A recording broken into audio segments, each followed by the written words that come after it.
Bismillahirrahmanirrahim. Assalamualaikum warahmatullahi wabarakatuh. Welcome back on my YouTube channel. Halo, apa kabar semuanya? Semoga kalian semua selalu dalam keadaan sehat walafiat dan selalu berbahagia.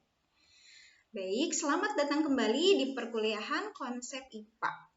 Nah, hari ini adalah pertemuan kelima. Tidak terasa sudah di pertemuan kelima lagi.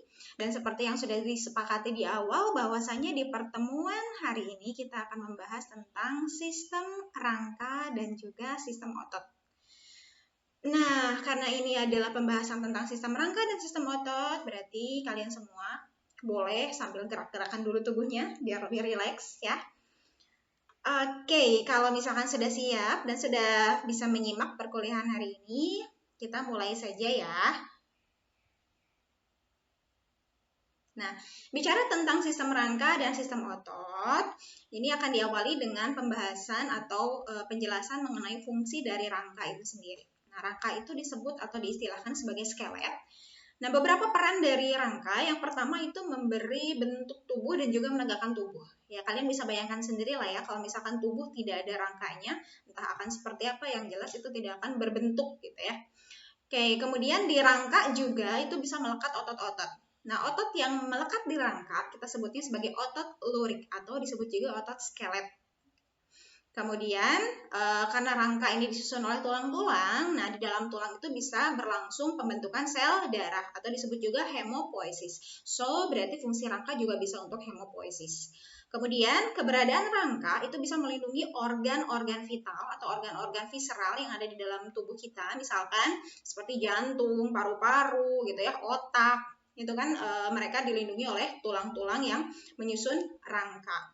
Oke, kemudian sebagai mineral storage, artinya berarti rangka atau tulang itu bisa menyimpan cadangan garam mineral. Nah, garam mineralnya dalam bentuk apa? Yang utama itu adalah kalsium dan fosfat.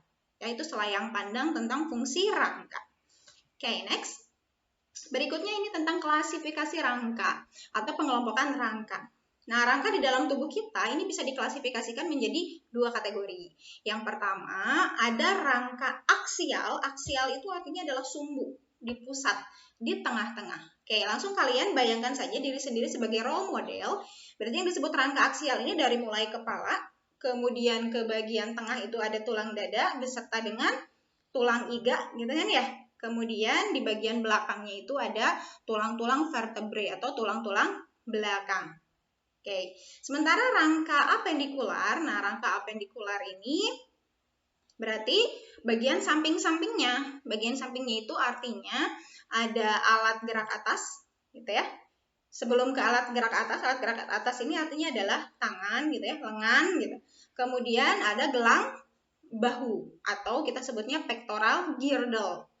Ada ekstremiti anterior, itu berarti alat gerak atas. Kemudian ada ke bawahnya pelvic girdle atau gelang panggul sepaket dengan ekstremiti posterior atau alat gerak bawah yang kita sebut sebagai kaki. Nah, itu adalah rangka yang menyusun tubuh kita.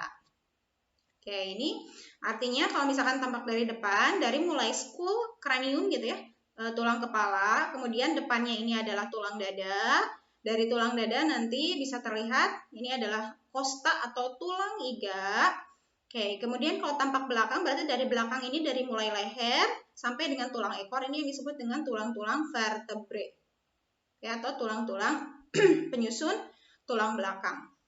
Sementara rangka apendikular berarti dimulai dari gelang bahu, kemudian ada ekstremiti anterior berarti lengan sampai dengan tangan dan jari-jarinya.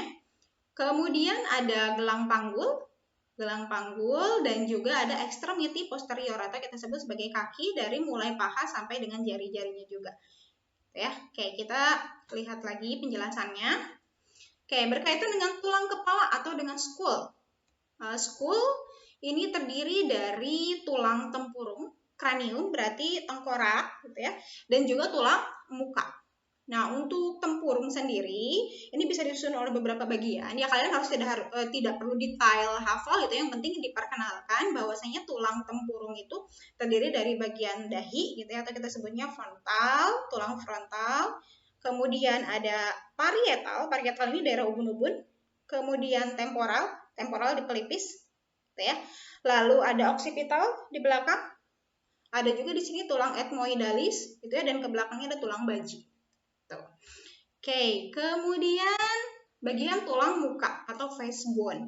Nah, di tulang muka ini kalian bisa menemukan beberapa bagian tulang. Mungkin tidak lengkap saya jelaskan di sini ya. Yang pertama ada tulang lakrimal. Tulang lakrimal ini adalah tulang air mata. Berarti di dekat mata. Kemudian tulang nasal. Tulang nasal berarti hidung. Palatina atau palatinus itu artinya tulang langit-langit. Kemudian pipi. Pipi ini tulang zygomaticus. Lalu rahang ada sepasang atas sama bawah. Rahang atasnya disebut dengan maxilla. Kemudian yang bawahnya disebut dengan mandibula, lalu juga ada tulang lidah. Jadi tulang tempat nempelnya lidah, namanya adalah tulang hyoid.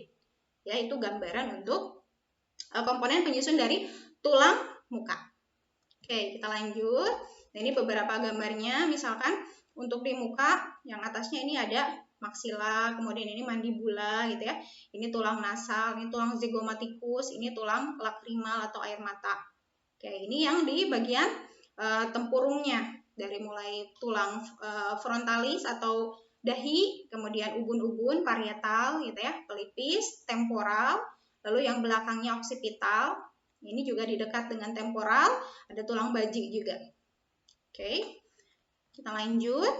Nah, kemudian masuk ke bagian sternum. Sternum ini sepaket dengan costa, berarti tulang dada sepaket dengan tulang iga.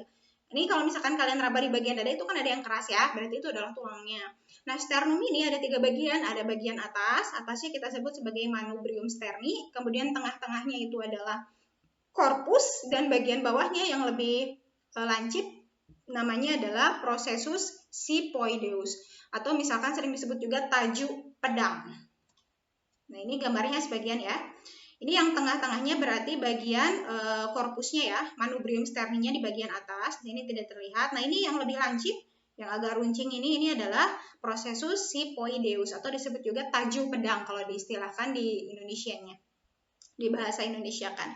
Nah, lalu dari bagian sternum nanti beberapa muncul tulang iga atau tulang costa. Oke, lanjut. Nah, berkaitan dengan costa atau tulang iga, atau mungkin kalian juga mengenalnya dengan istilah ribs, itu jumlahnya adalah 12 pasang.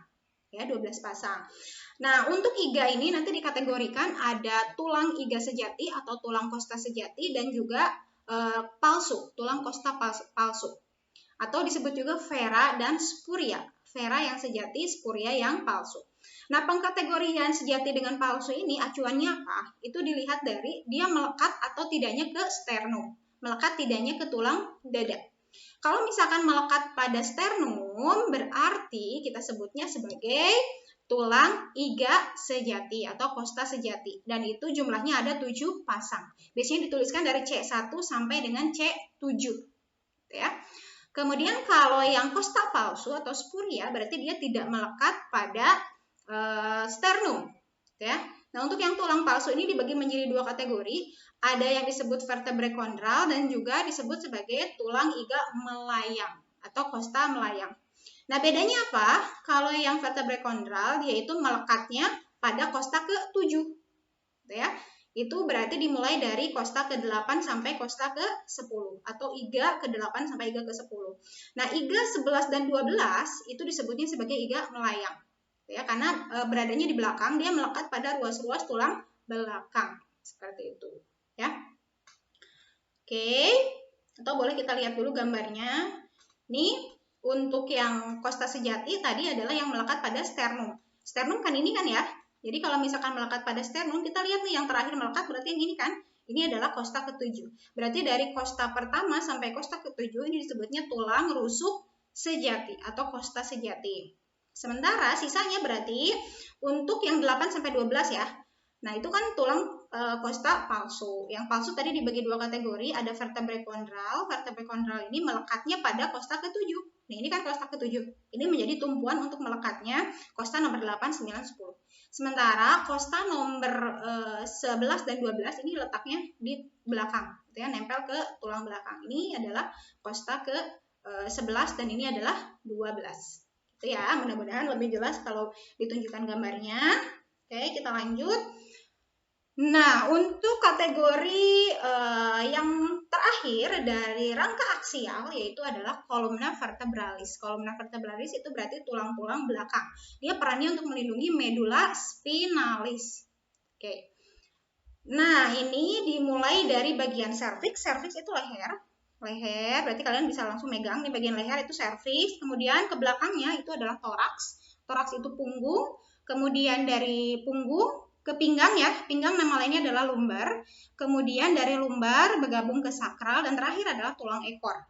Nah, nama lainnya untuk bagian leher ini adalah cervix, jumlahnya ada 7 tulang, biasanya ditulis dengan C1 sampai C7, kemudian toraks, ya, toraks itu ada 12 berarti T1 sampai 12, lumbar ada 5, kemudian sakral atau selangkangan, itu ada 1, dan coccygeus itu ada 1. Coccygeus nama lainnya adalah tulang ekor. Nah, untuk memudahkan biasanya kalau saya ngingetnya nih, seto lusa jadi koki gitu ya. Maksudnya ini seto hanya pengantar saja. Kaknya pengantar ya. Kak seto biasanya kan ingat gitu ya. Cervix, to-nya toraks, lu-nya adalah lumbar, sa-nya adalah sakral. Jadinya ini hanya penghubung saja. Kemudian kokinya adalah coccygeus. Cervix, torak, lumbar, sakral, coccygeus. Oke. Nah, ini berarti untuk cervix dimulai dari C1 sampai dengan C7 ya. Kemudian berlanjut ke bagian punggung. Punggung ini toraks berarti dari T1 sampai dengan T12. Lalu pinggang ini lumbar dimulai dari L1 sampai dengan L5. Baru kemudian sakral dan terakhir adalah coccygeus atau tulang ekor. Nah, itu pembahasan untuk rangka aksial. Berarti sekarang kita sudah masuk ke pembahasan apendikular. Oke. Nah, untuk apendikular, yang pertama itu adalah gelang bahu. Ya, di bahu kalian bisa melihat ada 2 jenis tulang. Yang depannya adalah clavikula atau tulang selangka. Kemudian yang bagian belakangnya, ini adalah tulang belikat atau disebutnya sebagai scapula. Jadi ada selangka sama belikat. Clavikula sama scapula. Kalau misalkan clavikula ini nanti di tengah ya, dia bersendinya dengan manubrium sterni atau bagian atas dari tulang dada. Sementara scapula ini ada di belakang, dia melekat pada otot-otot punggung dan ujungnya ya, ujung dari scapula itu bisa bersendi dengan si tulang selangkanya atau claviculanya dan juga bagian depan dari tulang lengan, itu tulang lengan atas atau humerus. Oke. Nah, berkaitan dengan yang kedua ini berarti adalah ekstremiti anterior atau alat gerak atas. Lengan, beda ya lengan sama tangan. Oke, untuk ekstremiti anterior disusun oleh lengan atas. Lengan atas ini terdiri dari atau kita sebutnya sebagai tulang humerus. Humerus, kemudian ke bawah, ya lengan bawah. Lengan bawah ini penyusunnya ada 2 tulang, ada tulang hasta sama pengumpil. Ya kan? Atau kita sebutnya radius dan ulna. Nah, kalau saya biasanya ingatnya, kalau ngupil gitu ya, ngupil ini tulang pengumpil, ingatnya ngumpil pakai jempol. Jadi maksudnya yang sejajar dengan jempol, kalian lihat jempol kalian ya, itu ada tulang ke atasnya, itulah yang disebut dengan tulang radius atau tulang pengumpil. Sementara yang bawahnya berarti tulang ulna atau hasta gitu. Nah, itu adalah lengan. Jadi lengan itu ada lengan atas sama lengan bawah. Nah, berikutnya adalah tangan. Kalau tangan berarti dimulai dari bagian karpal. Karpal ini adalah pergelangannya, ya, pergelangannya. Kemudian ada telapak tangan, metakarpal dan juga phalanges. Gitu ya. Oke, jadi beda antara lengan dan tangan. Oke, kita lihat gambarnya. Ini untuk bagian gelang bahu tadi. Yang pertama ada clavikula atau selangka dan juga belakangnya adalah scapula atau belikat. Lalu untuk organ ekstremiti anterior atau bagian penyusun ekstremiti anterior, ini ada lengan atas namanya humerus. Kemudian berikutnya ada radius sama ulna. Nah, tadi saya membedakannya. Ingat aja kalau radius ini nama lainnya kan tulang pengumpil ya. Nah, pengumpil ngupil pakai jempol. Nah, maksudnya cari aja yang paling pendek tulang di sini ini kan. Ya, berarti ini jempolnya, sejajar dengan jempol ini adalah radius atau tulang pengumpil. Sementara ulna berarti yang tulang sebelahnya. Ya, ini penyusun dari lengan bawah. Kemudian tangannya itu sendiri disusun oleh bagian, nah ini diperbesar di sini ya. Pergelangan tangan atau kita sebutnya karpal. Kemudian telapak tangannya adalah metakarpal dan penyusun jari-jarinya atau kita sebut sebagai phalanges. Begitu. Oke, berikutnya adalah pelvic girdle. Pelvic girdle atau kita sebut gelang panggul. Jadi kalau disebut panggul itu adalah ruangannya, ya, ruangan dari bokong ibaratnya seperti itu. Nah, disusun oleh tulang penyusun tulang panggul disebutnya sebagai tulang pinggul, ya. Jadi penyusun panggul tulangnya adalah tulang pinggul atau kita sebutnya sebagai koksa. Nah, itu ada sebelah kiri dan sebelah kanan gitu ya, koksa kiri dan koksa kanan. Nah, di bagian belakangnya, kalau kalian raba bagian belakang, itu akan bersendi dengan bagian sakral, ya, sakrum, bagian dari tulang belakang. Kemudian di depannya, koksa ini akan bersendi dengan sesamanya, ya, membentuk simfisis pubis, di bagian simfisis pubis. Oke. Nah, karena ini saling istilahnya belakang bersendi, depan bersendi, sehingga terbentuk rongga kan, gitu ya. Rongga ini yang kita sebut sebagai rongga panggul. Nah, sewaktu bayi, si bagian koksa ini dibagi-bagi gitu ya, maksudnya terpartisi menjadi 3 bagian atau 3 wilayah. Sampai sekarang juga sebetulnya terpartisi, tapi batasannya tidak jelas kalau sekarang. Kalau waktu bayi itu masih jelas. Jadi ada bagian ileum atau kita sebutnya sebagai tulang usus, kemudian ischium nama lainnya tulang duduk, dan pubis ini adalah tulang kemaluan. Nah, ini dia. Jadi bagiannya kalau misalkan yang ini adalah bagian apa kira-kira? Ya, ini bagian dari tulang belakang. Ini adalah sakral atau sakrum dan ini adalah tulang ekor. Kemudian yang disebut dengan koksa ini berarti yang ininya ya, yang terlihat seperti sayap. Nah, ini adalah tulang usus. Kemudian yang bawah ini adalah tulang duduk atau ischium dan juga yang kecil ini adalah tulang kemaluan. Gitu ya. Oke. Nah, terakhir adalah ekstremiti posterior atau kita sebut sebagai kaki, alat gerak bagian bawah. Nah, ekstremiti posterior disusun oleh beberapa tulang. Yang pertama adalah tulang paha. Tulang paha ini disebut dengan femur. Ya, femur. Kemudian ya sekali lagi ya kalian langsung aplikasikan pada tubuh sendiri. Kemudian ada lutut. Lutut ini nama lainnya adalah patella. Kemudian di bagian yang bawahnya, kaki bagian bawah itu ada yang kita sebut tulang kering ya. Tulang kering nama lainnya adalah tibia. Kemudian di belakang tibia itu ada satu tulang lagi yang kita sebut sebagai tulang betis atau tulang fibula. Jadi tibia fibula kalau di bagian kaki bawah. Kalau tadi lengan bawah masih ingat namanya apa? Ya, radius ulna. Kalau misalkan di kaki itu tibia fibula. Lalu ada pergelangan kaki atau kita sebutnya tarsal, telapaknya metatarsal, dan juga jari-jarinya adalah phalanges. Gitu ya. Jadi kalau pada tangan itu ada karpal, metakarpal, kalau pada kaki tarsal, metatarsal, gitu ya. Nah, atau kita lebih jelaskan lagi di sini untuk gambarnya. Nah, ini tadi untuk ekstremiti posterior berarti ada dari bagian paha, ya ini paha, femur, kemudian patella ini berarti lutut, kemudian tibia ini adalah tulang kering. Lalu fibula di belakangnya ini adalah tulang betis dan ini adalah bagian telapak kaki, kemudian kaki-kaki jari-jarinya dan juga pergelangannya. Kalau diperbesar berarti seperti ini. Ini bagian dari tarsal gitu ya, pergelangannya, kemudian telapaknya metatarsal dan ini adalah jari-jarinya atau phalanges. Seperti itu. Oke, berikutnya kita kelompokkan tulang nih. Tulang ini bisa dikelompokkan berdasarkan bentuknya. Yang pertama ada tulang yang bentuknya seperti pipa, ya, panjang gitu ya, atau disebut sebagai long bone, tulang panjang. Misalkan apa? Dari tadi yang sudah dipelajari, salah satunya adalah apa? Bagian ekstremiti anterior dan posterior. Misalkan ada humerus, radius, ulna, gitu ya, atau misalkan femur, tulang paha, tibia, fibula, atau tulang kering dan tulang betis, gitu ya. Kemudian tulang pendek misalkan tulang-tulang di metakarpal, ya kan, pergelangan tangan, atau misalkan di phalanges, atau juga pergelangan kaki atau metatarsal, gitu ya. Kemudian ada tulang yang bentuknya pipi. Kalau yang pipi misalkan apa? Tulang dada. Tulang dada ini pipi. Begitupun misalkan tulang iganya juga pipi. Tulang-tulang di kepala juga itu tulang pipi.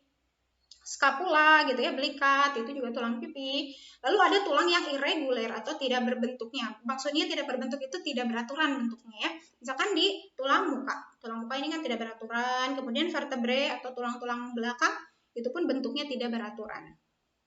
Oke, ini misalkan tulang panjang, ya, tulang pipa. Biasanya tulang pipa ini disusun oleh bagian ujung-ujungnya dinamakan dengan epifisis.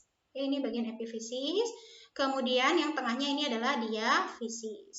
Nah, di bagian epifisis kalian bisa lihat nih, ada tulang-tulang yang kayak bolong-bolong gitu ya. Kalau misalkan kalian iseng-iseng mereteli tulang ayam, kalau udah dimakan tuh dagingnya gitu ya, suka digigit, itu bagian ujungnya itu kan lebih ini ya, lebih mudah digigit karena di sini isinya adalah tulang-tulang spong bone, spongy bone ya. Lalu yang tengahnya ini disebut dengan tulang kompak, biasanya penyusunnya tulang kompak, dan di tengah-tengahnya ada cairan atau bagian rongga yang bisa diisi oleh sumsum. Oke. Nah, berikutnya tulang pendek. Tulang pendek ini misalkan tulang-tulang penyusun telapak tangan, telapak kaki gitu ya. Dan di bagian telapak tangan juga ada tulang-tulang lainnya juga gitu ya. Kemudian tulang pipi misalkan ini tulang belikat, ya, lalu tulang dada, sternum, dan juga tulang-tulang iga, ini masuknya ke tulang pipi. Nah, tulang irreguler misalkan tulang bagian muka gitu ya, ini bentuknya tidak beraturan. Oke, ini juga sama untuk tulang irreguler. Tulang irreguler contohnya adalah selain tulang muka adalah tulang bagian belakang. Ini bentuknya kalau diperbesar seperti ini satu ruas tulang gitu ya. Ini juga tidak beraturan. Nah, yang kedua, jadi kalau misalkan kalian flashback lagi ke awal tentang rangka itu selain disusun oleh tulang, gitu, tulang-tulang, juga ada penghubung antara tulang atau yang kita sebut sebagai sendi. Nama lainnya adalah artikulasi, bukan artikulasi nada ya, tapi ini artikulasi nama lain dari sendi. Nah, jenis sendi ini bisa dikategorikan menjadi 3 berdasarkan pergerakannya. Yang pertama ada sinartrosis. Kalau sinartrosis ini sendi yang tidak bisa bergerak atau disebutnya sebagai sendi mati. Kenapa tidak bisa bergerak? Karena di antara satu tulang dengan tulang lainnya langsung nempel. Makanya disebutnya sin gitu ya. Sin itu artinya nempel. Tidak ada rongga sama sekali. Jadi tidak memungkinkan adanya pergerakan. Misalkan pada tulang di bagian kepala. Ini tulang-tulang penyusun kepala atau disebut juga dengan istilahnya sutura gitu ya. Sendi pada bagian tulang kepala, sutura. Di sutura itu ya kita kalau misalkan tulang kepala yang nggak bisa digerakkan gitu. Padahal sebetulnya mereka kan disusun oleh beberapa tulang ya kan. Nah, satu tulang dengan tulang lain pasti ada penghubungnya dong. Nah, penghubungnya adalah sendi gitu ya, atau sendinya sendi sinartrosis. Oke, yang kategori kedua itu adalah amfiartrosis. Kalau amfiartrosis bisa menghasilkan pergerakan sedikit ya, karena memang ada rongganya juga sedikit. Misalkan pada di antara ruas-ruas tulang belakang, itu kan masih bisa digerakkan ya, walaupun pergerakannya sedikit.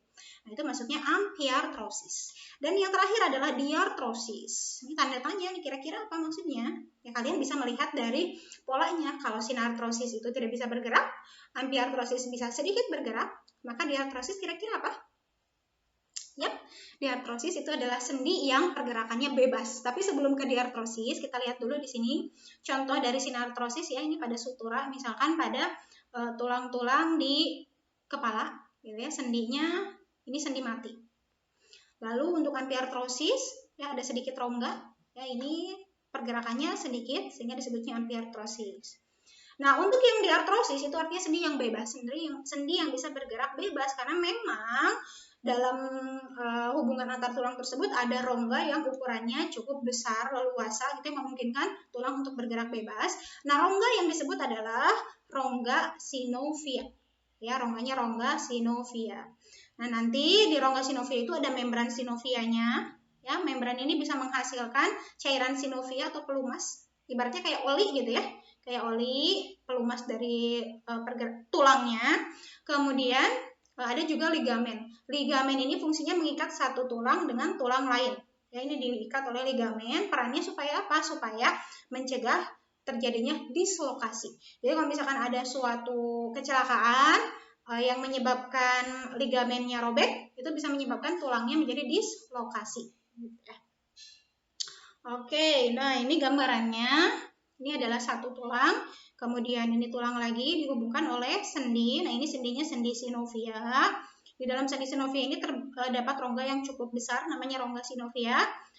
Lalu bagian luar dari rongga synovia ini ada membran synovia. Nah, membran synovia ini bisa memproduksi cairan pelumas atau cairan synovia yang perannya untuk melumaskan pergerakan dari tulang-tulang rawan ya, tulang rawan yang ada di ujung-ujung dari kedua tulang ini. Sehingga kalau ibaratnya kayak oli lah ya, kalau misalkan ada oli kan jadi pergerakannya lebih licin, lebih mudah. Kemudian ini adalah ligamennya. Ligamen ini yang perannya untuk mengikat satu tulang dengan tulang lain. Jadi kalau misalkan ligamennya robek, posisi tulangnya itu tidak ada atau tidak sesuai pada tempatnya, ini bisa bergeser gitu ya, atau disebutnya sebagai dislokasi.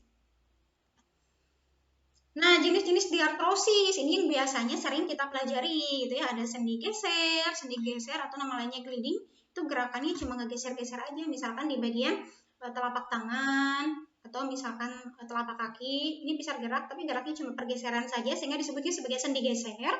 Kemudian juga ada sendi engsel atau hing. Ini bisa ada di bagian yang paling terkenal kan, yang biasanya sering dicontohkan itu adalah bagian sikut gitu ya.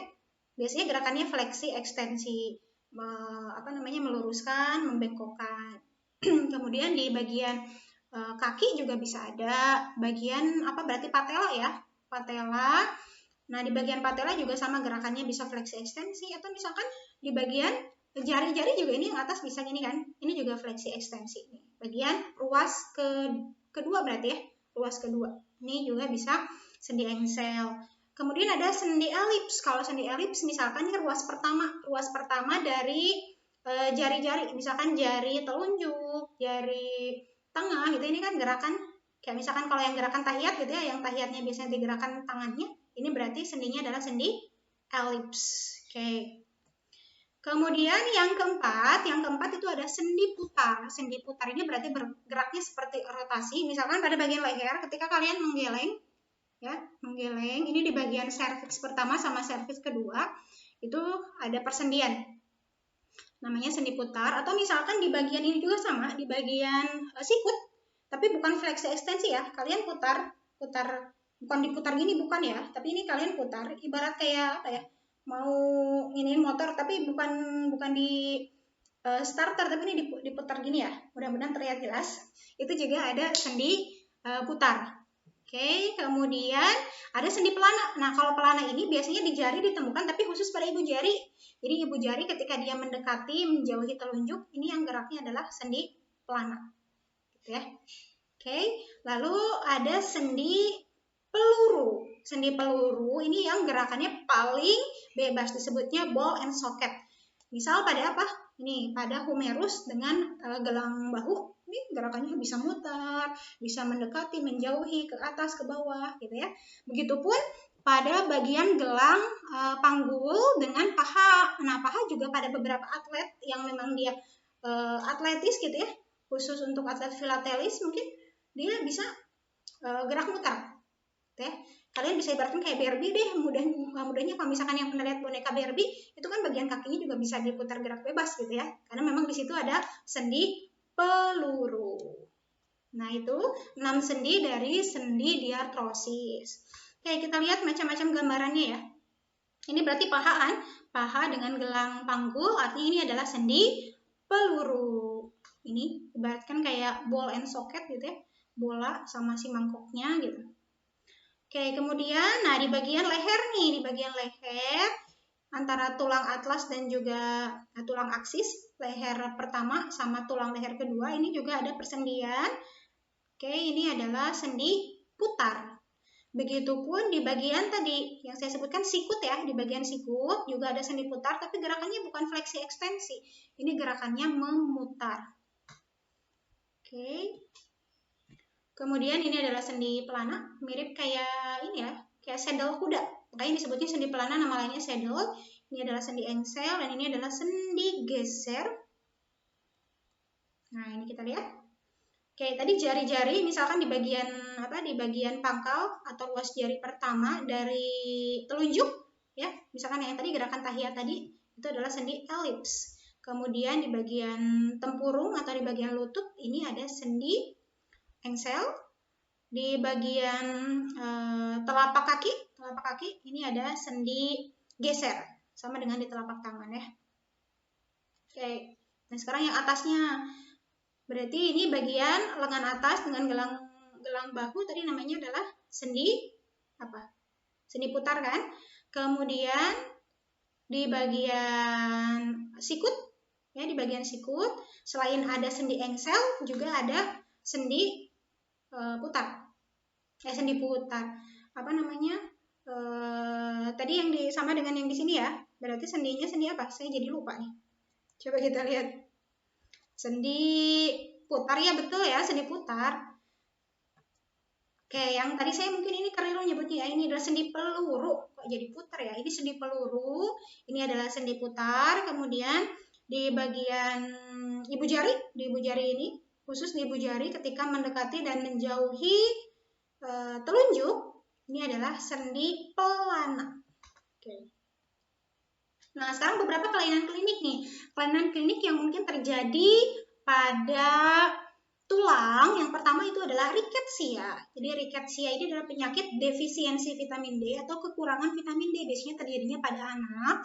Dan ketika vitamin D itu berkurang, ini bisa mempengaruhi absorpsi dari kalsium. Gitu ya. Kalsium yang ada di usus itu kan untuk absorpsinya perlu vitamin D ya. Makanya vitamin D itu sangat penting sekali. Kalau misalkan vitamin D-nya kurang, berarti tidak ada yang membantu absorpsi kalsium dari usus. Sehingga kalsiumnya tidak bisa diserap atau sedikit penyerapannya di usus, dan kalsium yang sudah diserap kan nanti didepositkan ke tulang-tulang. Berarti jumlahnya sedikit dong, ya kan? Sehingga tulang-tulangnya kurang kalsium. Akibatnya apa? Matriks tulangnya menjadi lebih lunak. Kalau lunak berarti lebih mudah membengkok. Gitu ya. Itu adalah penyakit rickettsia. Kemudian osteoporosis. Osteoporosis ini berkaitannya dengan penurunan dari massa tulang atau pengeroposan tulang, pengurangan jaringan tulang. Itu juga bisa diibaratkan seperti itu. Biasanya seiring dengan pertambahan usia ya, si massa tulang itu bisa berkurang sehingga memacu osteoporosis. Lalu ada istilahnya fisura. Fisura ini berarti nama lain dari retak tulang. Ya, retak tulang ini bisa terjadi karena insiden, benturan atau apapun. Ini contoh dari rickettsia. Jadi ngebengkok ya si tulangnya, jadi pembengkokan sehingga tulangnya itu ada yang jadi kakinya X, kakinya O gitu ya, karena ngebengkok. Nah, ini osteoporosis. Osteoporosis misalkan yang kayak ini berarti yang normal ya, kalau masih padat matriks tulangnya. Tapi kalau misalkan sudah berkurang jaringannya jadi seperti ini, bolong-bolong. Atau misalkan di bagian tulang ini yang normal berarti ini ya masih padat. Kalau misalkan udah bolong-bolong kayak gini artinya dia osteoporosis tulangnya. Oke, lalu ada patah tulang. Patah tulang ini nama lainnya adalah fraktur. Kalau tadi fisura itu adalah retak, kalau fraktur itu nama lainnya dari patah tulang. Nah, patah tulang ini biasanya mungkin karena benturan kuat atau kecelakaan gitu ya, menyebabkan benturan sehingga tulangnya bisa patah.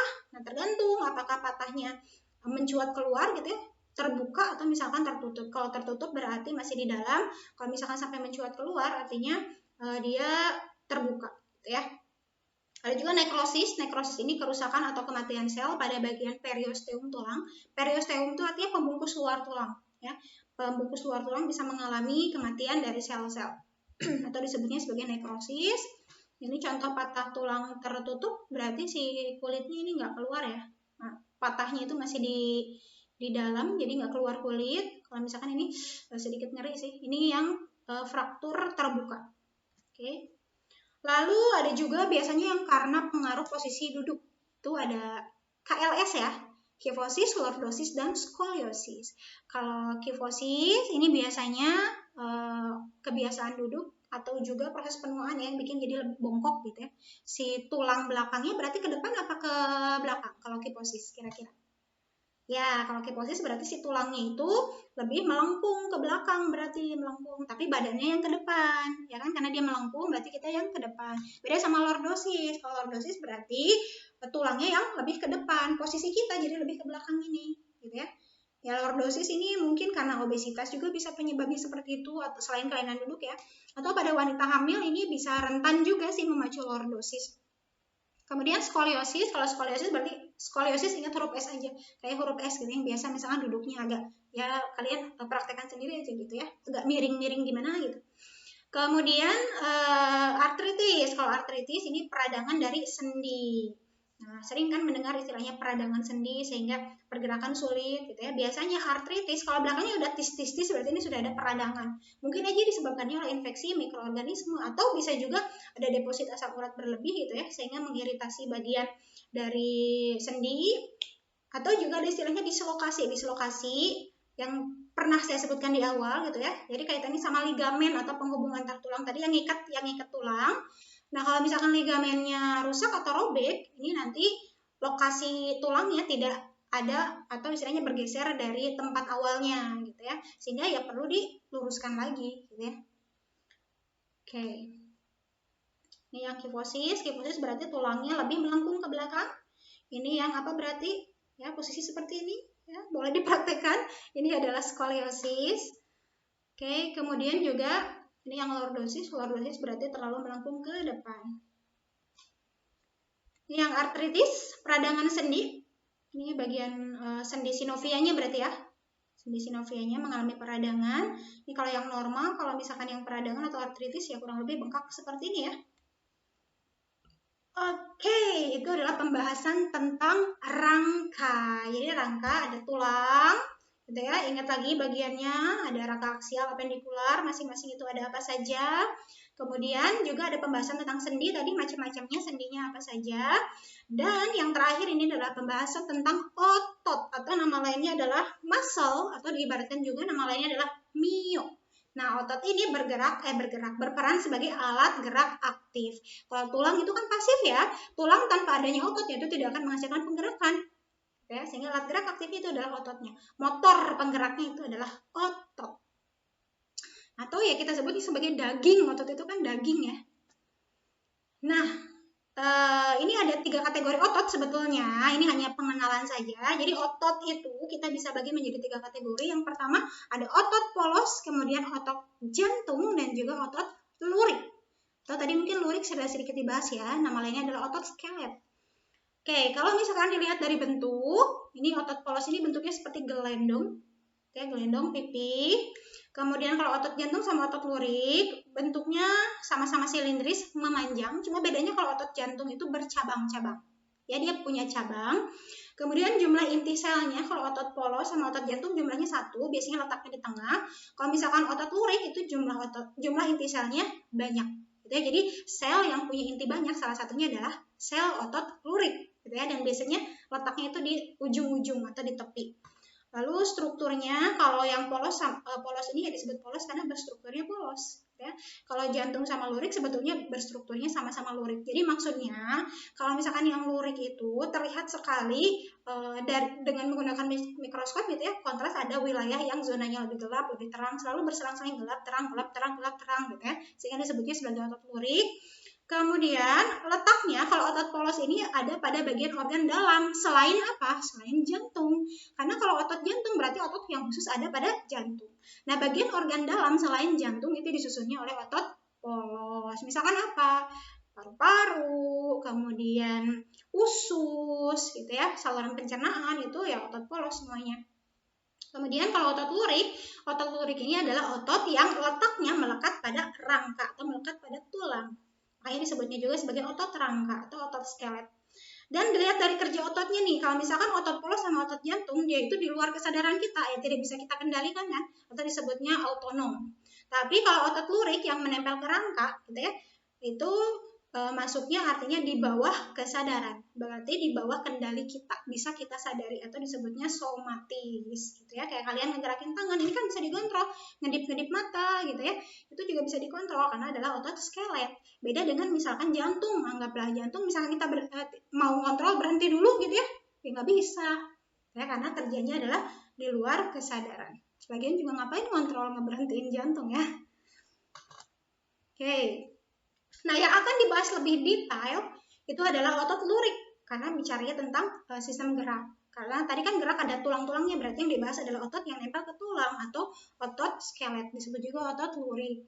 Nah, untuk gambar ketiga otot tadi tidak saya tampilkan, kalian bisa langsung cari sendiri saja. Kalau lihat dari gambar beda otot polos, lurik sama otot jantung seperti apa, silahkan searching sendiri.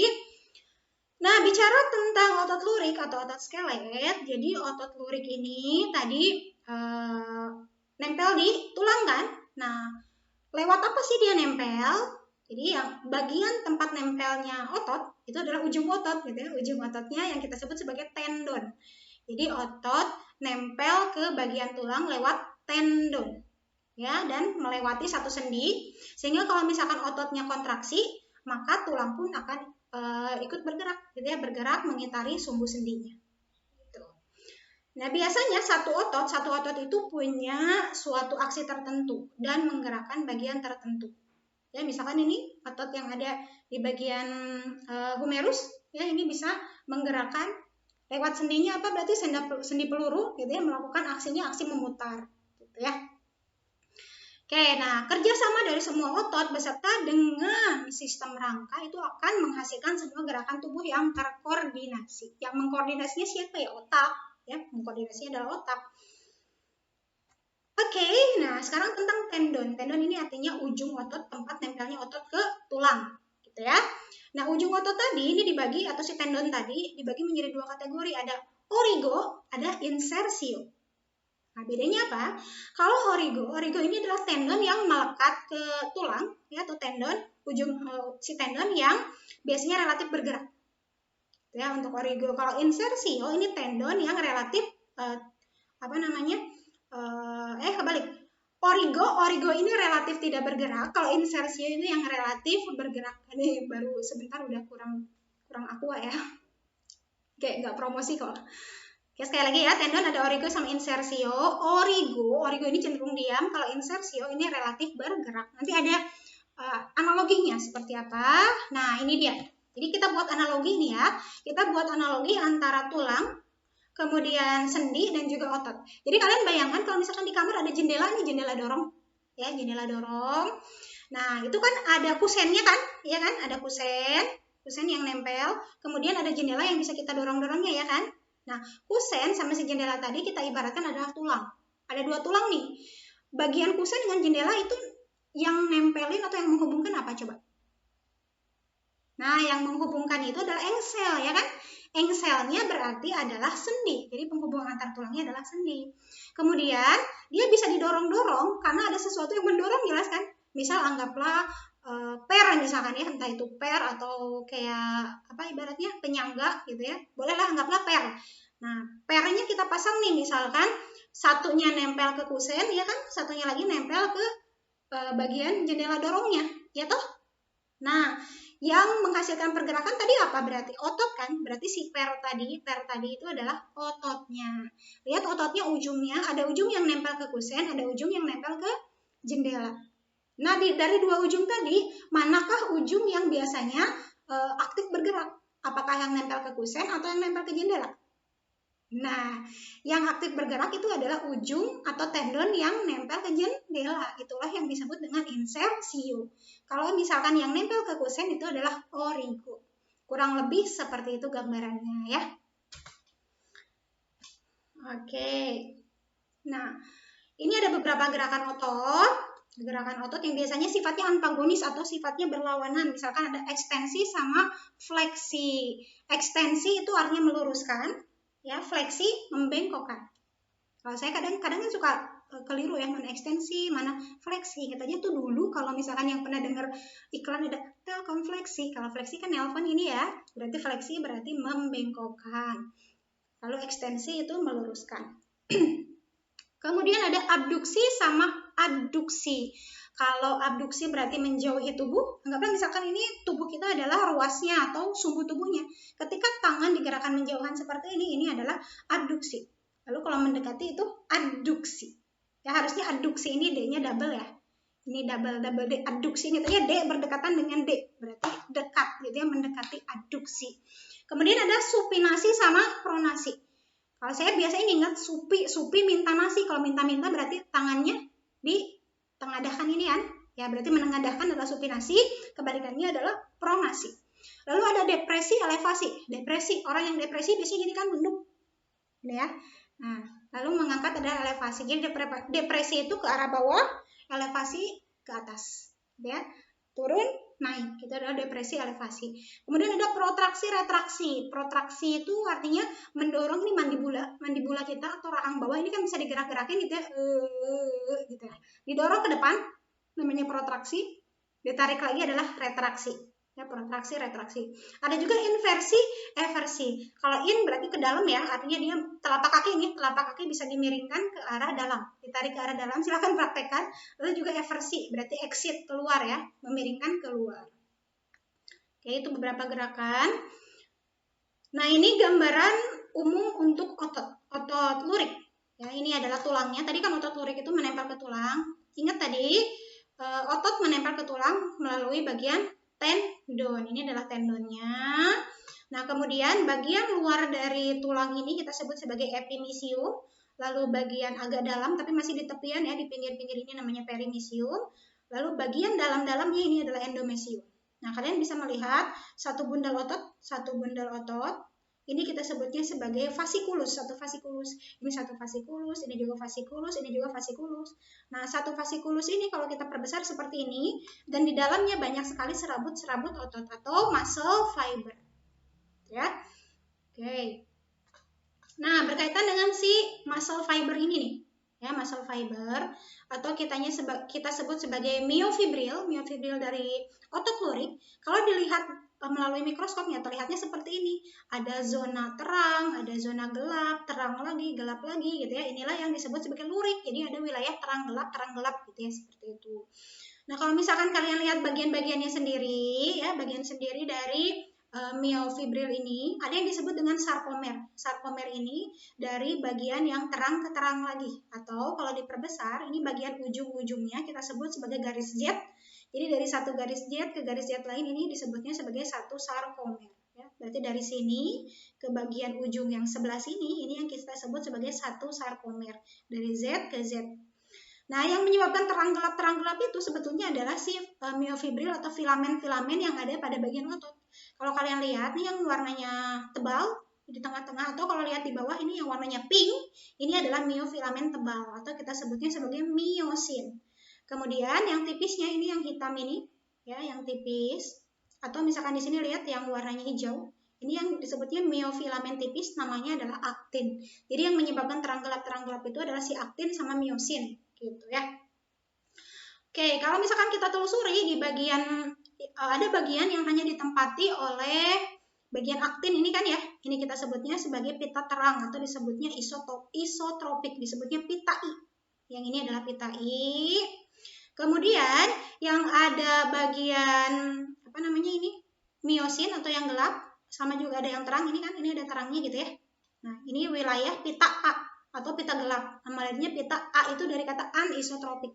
Jadi ada I, ini bagian terang isotropik, lalu yang bagian gelapnya A. A ini adalah anisotropik. Nah, di bagian pita A kalian bisa melihat dari atas ke bawah, lihat ya. Ini isinya hanya apa? Dari atas ke bawah berarti ini adanya myosin aja kan? Nah, myosin aja. Yang diisi oleh myosin saja, ini ada di tengah-tengah, namanya adalah zona H begitu. Ya, ini hanya pengenalan bagian-bagiannya atau diperbesar ya seperti ini. Nah, supaya otot bisa kontraksi, maka antara bagian myosin atau bagian yang tebal ini gitu ya, harus berikatan dengan si aktin. Nah, makanya kalian lihat di sini ada kepala-kepala myosin yang mencuat keluar. Jadi kepala myosin harus berikatan dengan reseptor yang ada di aktin. Jadi kalau mereka berikatan gitu ya, maka otot ini akan kalian bayangkan ya, ini berikatan nih. Jadi tertarik nih, narik dari ujung kiri ke ujung kanan, narik ke tengah, sehingga apa yang terjadi dengan ukuran ototnya akan mengecil. Jadi kalau kontraksi ukuran otot itu akan lebih kecil. Kalau relaksasi berarti kepala myosinnya lepas lagi, tidak berikatan lagi dengan aktin, sehingga lepaslah ikatannya dan kembali ke semula atau kembali melebar. Atau kita sebutnya sebagai relaksasi. Ya, jadi kontraksi sama relaksasi otot ini berkaitan dengan kaitan dari myosin dengan aktin. Ya, hubungan aktin dengan myosin.